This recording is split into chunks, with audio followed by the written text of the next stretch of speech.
You're watching Gold Rush in a Rush, and we're recapping the Season 11 episode, Record Breaker. So what happened?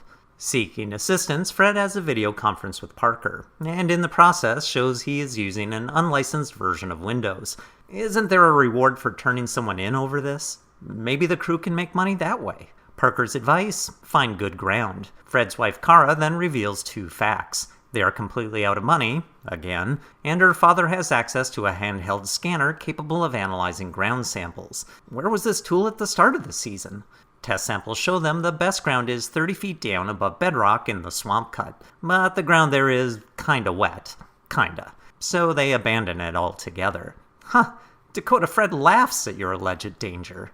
They move instead to a hillside area called the Liberation Cut, and just like that, it's time for a goldway. They find 0.355 ounces, which is worth $700. So does this mean they are completely out of money again?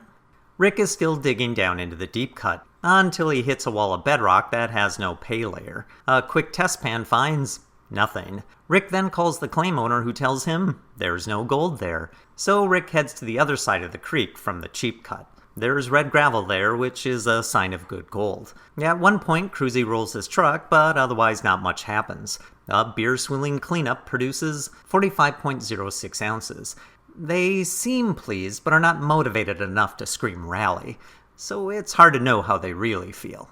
Tony buys a $400,000 35-ton mobile trommel that was abandoned after one season of use. Only it's 100 miles away and down a long, windy road. Can you see where this is going? He brings an entire set of crew and equipment to take it apart and transport it back. And despite my fears, other than a few unnecessary quick edits, the entire process is nonsense-free, which for this show is the equivalent of watching award-winning television. Parker is off drilling new ground on Cleary Creek near Fairbanks. There's an abandoned dredge on the ground. Please don't let Tony find out. Meanwhile, a rock has torn the conveyor belt feeding Big Red.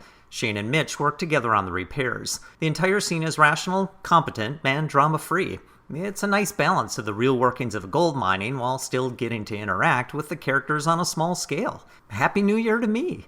Parker returns, finally, for the results of the last 4 weeks of mining. This week, Big Red produces 174.25 ounces. Sluicifer finds 119.3 ounces. And then they drag out the previous week's gold, 2,293 ounces, giving Parker 4,787 ounces for the season.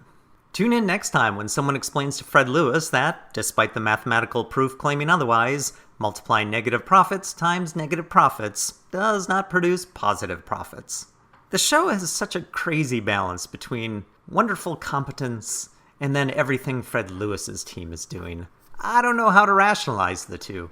Thanks for watching, everybody. Go ahead and leave a comment below, subscribe, watch the old episodes, blah blah blah blah blah blah blah, and I'll see you again next episode.